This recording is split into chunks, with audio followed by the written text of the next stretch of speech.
প্রথম যখন জাতীয় দলে এসেছিলাম তখনকার অনেক প্লেয়ার মনে করেছিল আমি বাংলা বুঝি না।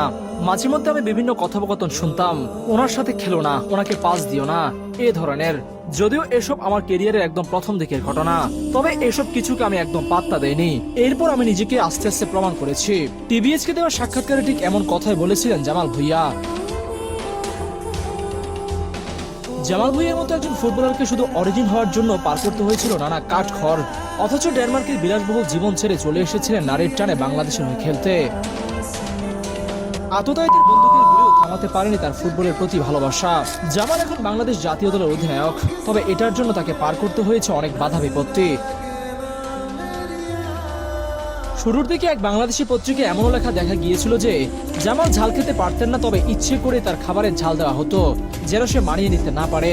অথচ বাংলাদেশের ফুটবলে অরিজিন প্লেয়ার আসার দরজা খুলেছিল যার মাধ্যমে আমাদের দলে যে হামজা সমিতির মতো প্লেয়াররা এসেছে এবং আরো বড় বড় তারকারা আসছে বাংলাদেশের ফুটবলে। দেশের ফুটবলে যখন নতুন কোনো জুনিয়র অরিজিন আসে তখন তার ছায়া হয়ে দাঁড়ান এই জামাল ভুঁইয়া।